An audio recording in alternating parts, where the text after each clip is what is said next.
Okay, well, good afternoon, everybody. Thank you all for coming out here today to hear some more good, positive developments taking place in our city. And now, over the next 2 weeks here, as we do each spring, our city will take an increasing focus in the international spotlight, and it's wonderful to see all the folks that are here in town. Just in the past couple of days, we've had visitors from Charlottesville, D.C., big group from Albuquerque is here today as well, kind of checking out what's going on in the city and what they can learn from us and vice versa, and they take that back home. And, of course, we got this small event called the Kentucky Derby coming up in 11 days or so. So it's just a fun time of the year here to be, and, of course, it's wonderful to have the springtime coming upon us and seeing everything blooming and blossoming and growing. We've seen a lot of progress over the last 12 years. We've had challenges like every city, but when you step back and take a look at what we've done, we've got a lot to celebrate. Economic momentum, including investments in every part of our community, from Russell and Shawnee to Iroquois to Linden, in our work to make Bourbonism a 365-day-a-year tourist destination right now. We've had great advancements in education and lifelong learning, with 3 regional libraries, new libraries, the success of SummerWorks, youth employment, the creation of our Evolve 502 Promise Scholarships, where every JCPS student can have a Promise Scholarship to JCTC or KCTC or Simmons, taking away that financial barrier. Continued focus on health with our work to make life-saving COVID-19 vaccines easily available throughout our community. And unlike most of the world, we had a tremendous success with addressing equity with new investments in testing and vaccines. There was not a disproportionate burden of COVID on our communities of color here, and that is really something we should be proud of in terms of our health equity focus and results. And then, of course, we've got a lot of results with compassion. Our Give a Day celebration of service has 1 more week left, and we're expecting about 250,000 people to step up to help our city and help others throughout this month. So it's something we're very grateful for. So these are wins for our community and for our people, and they're generated by a lot of hard work from a lot of people here at Metro government and throughout our entire city. But if you know anything about us, we always say we can do more, we can go faster, we can help more people, and we have to, both as the council and in my office, look very clear-eyed at the challenges that we have. We say we're in the reality business, so we have to address these challenges, and that means recognizing the needs of our community often are much greater than what our financial abilities are. But compassion within our community oftentimes fills that gap or those gaps, but many of the challenges still persist. Our city needed outside investment, especially following the disruption of COVID-19.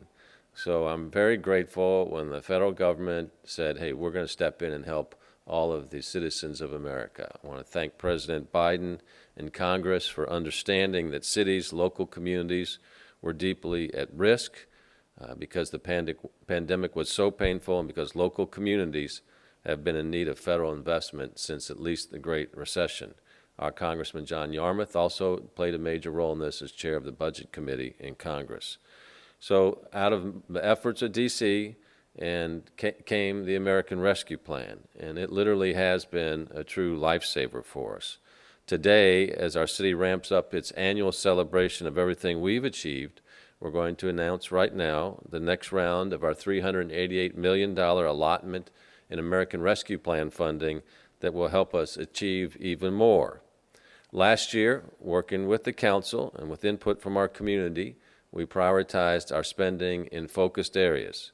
So we started our announcements around ARP, around public safety, public health, obviously, addressing the COVID issues, homelessness and affordable housing, and then workforce development and healthy neighborhoods were the latter 2.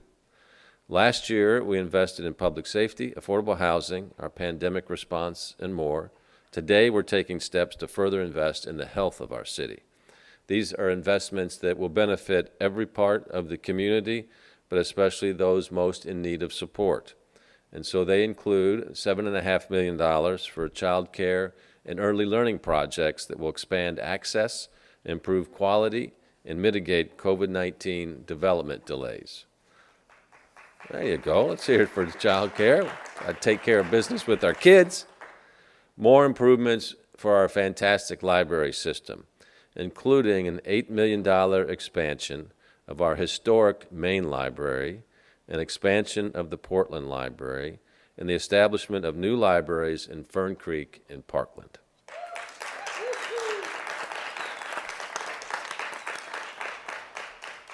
$1 million to address the tragic healthcare issues that lead continues to cause for people, $2 million to implement an electronic health records system, including telehealth capacity to help our Louisville Metro Public Health and Wellness team serve our community even better, and we certainly learned the need for that as we went through the challenges of the pandemic. Nearly $12.6 million to continue our response to COVID-19, including more life-saving vaccinations and treatments, broad investments in our parks and our pools across our community, and a public safety and quality of life investment of $8.5 million in our Office of Youth Development to help youth better access services and programs throughout our community. $10 million for the remediation of the Rhodia property on 9th Street so that brownfield can become a productive site for our community. It's long been there as a blight, so cleaning that up is a big, big deal. Councilman Hollander will also be sharing some news about Simmons College, in addition to a separate issue addressing employment barriers for formerly incarcerated individuals, two projects that he is going to talk about. So altogether, the $77.9 million in investments represent transformational changes in many neighborhoods throughout Louisville, and it's an opportunity to convert a list of projects we always hoped we could do into reality for our residents. I want to thank the Metro Council, my team, and the community partners who shared their thoughts throughout this process. And again, our federal partners for recognizing that cities and local communities are where the rubber meets the road. So many of the services people rely on, we deliver as the city. And as we fought against COVID-19, we needed this help. We still need it right now. We're certainly not out of the woods, but we've come a long, long way. So with these investments, we can take Louisville much further down the road to continue the wonderful momentum that we've got going on. So now we're going to hear from some of our partners on the council. Stuart Benson is not going to speak here, but I wanted to recognize him and thank him for being here with us today. But we'll start with our budget chair, Bill Hollander. Councilman? Thank you, Mayor. Some of this will be a little repetitive, but I'm so excited about it, I'm going to talk a little bit more about some of the projects that Mayor Fisher has named. It's been quite a year. President Biden signed the American Rescue Plan into law on March 21st, 2021, just over a year ago. Less than a year ago, on May 10th, the federal government issued an interim final rule regarding the use of the funds. Metro Council held hearings and took public comment over the summer and passed a resolution in August setting 5 priority areas for use of the funds: homelessness and affordable housing, workforce development, healthy Louisville, healthy neighborhoods, public safety, premium pay, and public health. In previous rounds of funding, we have addressed affordable housing and services to homeless neighbors with historic funding. We've expanded public safety efforts in the Office for Safe and Healthy Neighborhoods and in policing technology. We've provided premium pay to Metro employees who worked throughout the pandemic, with the highest amounts for people on the front lines serving the public while many of us were working from home. And we funded pandemic-related health efforts. Today, we continue to address public safety with 3-year funding of an Office of Youth Development centered in the Office of Safe and Healthy Neighborhoods. Council members of both parties from all over the county have heard Christopher Tuex and others talk about the need for community involvement to positively transform the lives of children and young people and violence long-term and make communities safer. And youth development funding in this ordinance is another step in that effort. I know that Councilman Ja'Cory Arthur is going to speak about that a little more, and I want to recognize Keith Talley, who is standing here, who has been so effective at talking about the need to invest in our youth to address our public safety challenges in the community.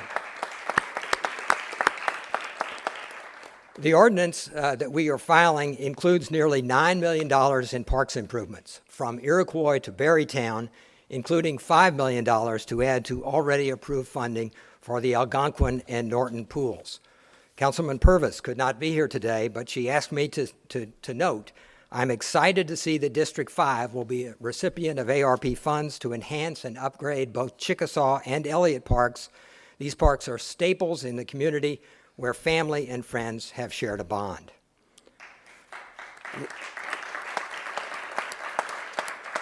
Libraries will be transformed and reopened with this funding.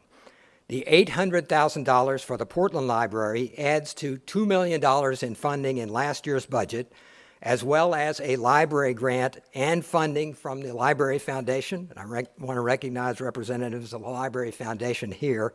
And it will allow a $4.9 million renovation and expansion of the Portland Library, a Carnegie Library, the only one in the city that has not been improved. Councilman Purvis also wanted to make note of that, saying this will help promote needed literacy efforts in her district.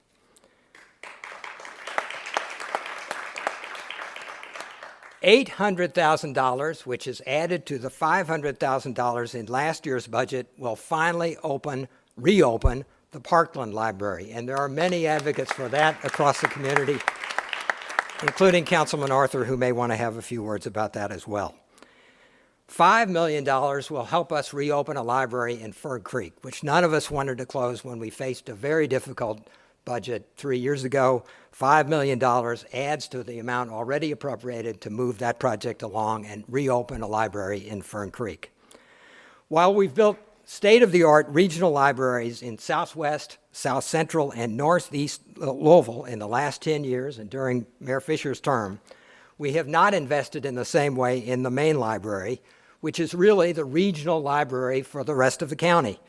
And this ordinance changes that with an $8 million investment that will transform that building. Lee Birchfield is here, and I know if you want to speak to him after the press conference about what we can do with that building with $8 million, he'd be very happy to talk about it. There's also funding for broadband improvements, partnering to provide service for developing areas of the county that are completely without service. I see Councilman Benson here. I know that's one of the reasons he's here today. He's been a fierce advocate for expanding broadband throughout all of the county. We will also make efforts to make service more available to underserved residents in other parts of the community. The ordinance will now go before the Council's Budget Committee on May 12th. It will follow the normal pattern. We'll have a debate about it. If it passes out of the committee on May 12th, it could be considered by the full council as soon as May 19th. There are 6 sponsors on the ordinance today, including a bipartisan group, including the vice chair of the committee, Kevin Kramer, who's been very involved in this process. Some details are online now as an attachment to the ordinance that has been filed. There will be more details coming to the agenda in the next few weeks before the committee meeting on May 12th. If passed as written, this would leave $53 million in ARP funds unallocated. A work group, the Workforce Development Priority Area, continues to meet with a goal of appropriating those funds before the end of the calendar year. $9.5 million is proposed here for workforce development projects, reentry employment services, and a separate project that addresses workforce development and housing issues on the Simmons College campus. I also want to mention, and I know Councilwoman Chambers Armstrong, who's been a very strong advocate for improved childcare in the community and is going to speak in a minute. The ordinance also provides money for childcare and for addressing the issues of poisoning by lead among our children. I want to thank the many council members who have attended dozens of meetings to review proposals and offer comments. I want to thank the many groups and city departments that submitted proposals and say that I wish we could fund more of them. Even with these extraordinary funds, we have more good ideas than resources. I also want to thank Margaret Handmaker and her team. Margaret is here. They have been reviewing proposals in these new areas even as they work to get agreements in place for the funds already appropriated. This will leave, if the ordinance is passed, as proposed, it will leave $53 million in ARP funds unallocated, and the workforce group is continuing to work on that. We hope to pass that, as I said, by the end of November. The American Rescue Plan is an extraordinary opportunity for Louisville, and the entire community has come together to make the best use of these funds, starting with the public engagement process over the summer and continuing right up to today. I thank everyone who has been involved. I believe Councilwoman Armstrong is next to speak. Good afternoon, and I want to start with thanking Budget Chair Bill Hollander for his extraordinary leadership. The sheer amount of time he has committed to this process has been incredible, and also Margaret Handmaker for her leadership on behalf of the administration in this process. A couple of weeks ago, we stood up here as the mayor signed an ordinance eliminating the restrictive zoning barriers that have stopped child care centers from opening, and it made more early learning opportunities available to those children. At that time, we talked about the struggles that parents and children have faced over the past 2 years, how the number of Kentucky women that have left the workforce during COVID-19 could fill Cardinal Stadium almost twice. We said that eliminating those zoning barriers was a step in the right direction, that it was the beginning of a lifeline for our families with young children, but that we needed to do more to ensure that every young child in Louisville has the opportunity to receive high-quality learning opportunities. When I think about what healthy communities means, it means the ways that we are investing in opportunities for our city's youngest learners. Today, I'm proud to say our city is taking another significant step towards investing in our children. And we know investing in our children is the best investment we can make for the future health of our community. This ordinance includes $7.5 million additional dollars for early learning and childcare, bringing the total in this category to just over $10 million. One of the most significant investments our city has ever made in our city's youngest learners in this way. This money, if approved, would go to things like small loans and grants for those who want to open either center-based or home-based care, funding improvements to playgrounds and outdoor learning spaces, increasing access to developmental screens, and resources to address COVID-related delays in our youngest children. This ordinance also includes an additional $1 million to address the issues lead poses for children in our city. Since 2005, almost 10,000 children in our city have tested positive for lead poisoning. That is over 350 preschool classrooms of children. There is no cure for lead poisoning, which means the only way to get at this issue is to be proactive and provide parents and communities with the resources they need. We have to do more to educate parents about the hazards of lead and property owners, incentivize lead screening, and make sure that we have the capabilities to track, identify, and remove lead in our community. The money in this ordinance could be a game changer for so many families. As someone with a public health degree, I would be remiss if I didn't say that I am also excited about the investment to ensure our public health department has the resources it needs to continue its good work around COVID and our city's ongoing public health needs. It's wonderful that that is in the ordinance as well. This ordinance, as written, is a significant step forward for our youngest children in our city. That's an important thing. And I'm so thankful to everyone who has put time and effort into this process. With that, I will turn it over to Councilman Ja'Cory Arthur. Thank you. I turned 30 on May 19th, so if we pass this ordinance, that'll be a hell of a birthday present. I'm a proud resident of the historically black neighborhood, Russell.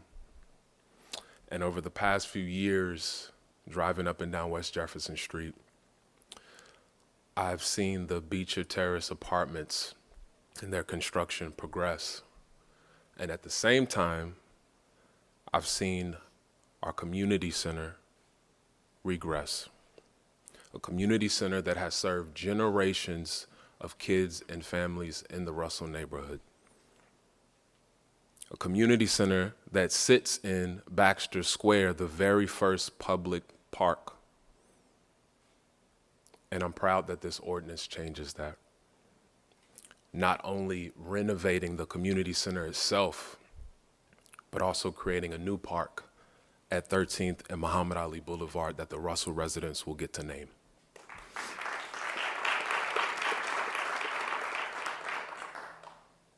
I'm proud that this ordinance addresses the long overdue needs at the main library, a place for me growing up in the 90s felt like Disney World because we didn't have a library in my neighborhood, Parkland, but this ordinance changes that too.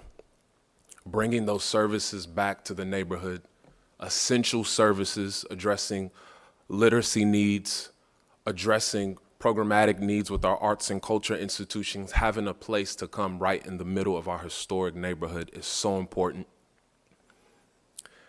And last for me, the Office of Youth Development. Often when we talk about youth in this city, we've identified for some reason ages 16 to 24. But when we pass this ordinance, we will fully fund for the next 3 years programming to meet the needs of ages 10 through 24. We'll expand on the Louisville Youth Network, making sure that all of our youth service organizations have an umbrella to meet the needs of youth across this city. We'll have a designated Louisville Metro government employee who is working on local, but also state and federal youth services, bringing them back to the city. We'll have a youth external agency fund where more of our youth service organizations can apply for funding and get resources that they desperately need. I've been serving youth over the past decade, and I hear so often, we don't have anything for our kids to do. I can honestly say that is not true. We have thousands of youth programs. We have tens of thousands of people dedicated to serving our youth, but unfortunately, they don't always have the resources that they need to succeed. They struggle to work together, and our youth are left out of the decision-making process. And this ordinance addresses all of that, and which might be my favorite part of this ordinance, my favorite part about bringing the Office of Youth Development, making it fully funded, is we're bringing back something that I thought was an urban legend. I only heard about it from my aunts and uncles growing up. We're bringing back neighborhood youth boards. We're going to fully fund having 15 young people in each council district, almost 400 people across the city in every corner of Louisville, helping council members, helping elected officials, government officials make decisions about your government. Our youth are ready to do that. We always talk about how they're the future. They're the right now. We just need to make sure we do what we can to invest in them. And I feel like this ordinance is finally putting our ARP money where our mouth is. I'm ready. I feel like the people behind me are ready. We need the community to join us. Let your council member know this ordinance desperately needs to be passed. This funding needs to be allocated, and we need to support the people who are going to be standing on this stage when we're all gone, the next generation to come after us. Let's pass this thing. All right, thank you. Oh, I almost forgot. Go Falcons. All right. Well, I want to thank everybody. I don't know if this is the right way to say it or not, but I want to thank everybody for not giving up on our community and their projects. For so many years, this is my 12th and final year as mayor, for so many years I've just had to say, that's a great project.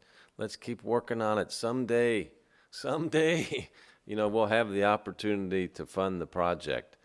And every year with the operating budget and the capital budget, we're able to, knock out a few of those projects. But with these American Rescue Plan funds, we're going to have tremendous riches coming to our community all throughout Louisville on things that we just had dreamed about before and didn't know we were going to be able to do them this quickly. And so there's just going to be lots of smiles, I think, in the communities as these projects come about. And it's so important for people to have hope. And when you're building something in their community and projects that they've long advocated for, to see them springing out of the ground and new life coming to them, people just say, okay, it's working. And that means we all come together and achieve even more. So this is what these American Rescue Plan funds have done. This is what you all have done, our citizens that have been just patiently waiting, getting together best practice ideas in the country and saying, this is how it can come together at the Baxter Community Center or the Parkland Library or Fern Creek. But now it's going to happen. So put your seatbelts on. There's going to be lots of announcements about new projects coming into the community. Then we'll be building them over the next several years and lots more celebrations to come.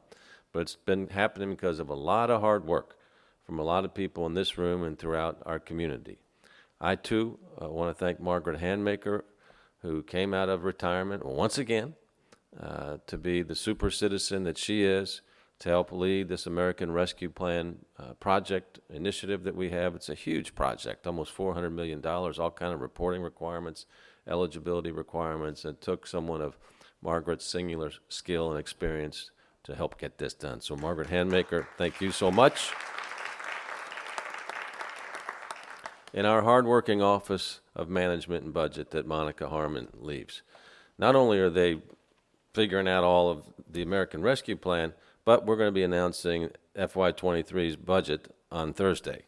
So they've been doing this while they're preparing the next budget, while they're taking care of the day-to-day business. So Monica, to you and your team, I want to say thank you very much as well. So with that, we're happy to take any questions. Mayor, we saw a press conference yesterday in which ElderServe announced that they were closing the doors. They serve thousands of residents. Is there any possibility that any of this ARP money is available to an organization like ElderServe? Well, we're very concerned about that announcement. So there's a group of people that are working as we speak to see how we can kind of intervene in that situation so that the older folks there in particular, and it's not so much thousands, but it's a significant number of people that rely on ElderServe for nutrition and other activities. So that is not something that when we heard about that we just said, well, that's okay. That's not okay. So we hope here in the near term to have a solution for that. Moving forward, do you have not concerns, but how do you fund this ongoing? So this is a one-time drop of money. How do you fund some of these things 3, 5, 10 years down the road so that it's not cut like we saw 3 years ago? Yeah, no, that's a good question. So you got to take a look at the funding and how much of it's capital versus how much of it's operating. And our operating numbers, what, Monica, probably about 20% or so of the entire American Rescue Plan projects. So that will be a decision point that the future council and the future mayor is going to have to make. We're being very transparent about that. We're bringing a lot of innovative programs into play. Councilman Arthur talked about the Office for Youth Development, Ocean, all of those we're putting in place. New ideas to prevent and intervene with young people so that they can have a better life, but it's new.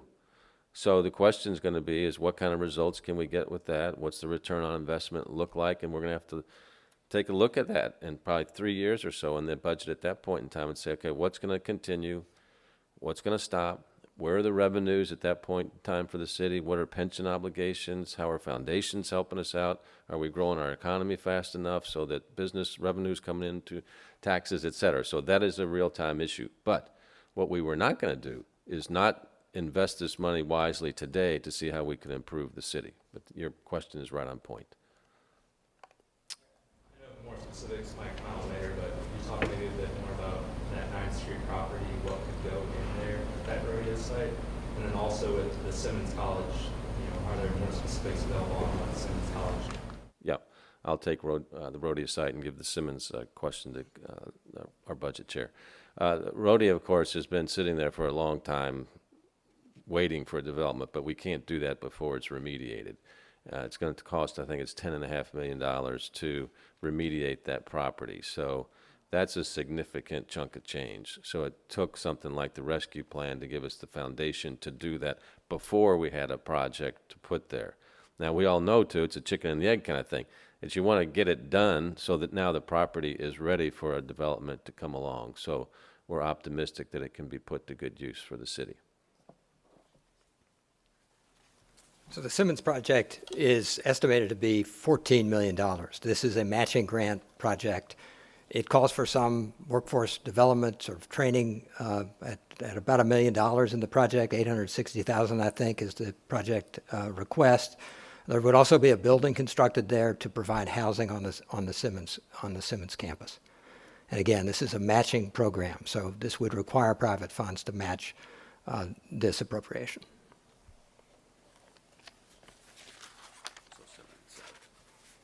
Yeah, 7 and 7, not 14 and 14. Okay, anybody else? All right, well, it's an exciting day. You put this on top of all the other ARP announcements, and then we'll have workforce announcements coming up here over the next several months as well, that really with the overall economy of the city is doing quite well also. So it's another good day in our city. Thanks, everybody.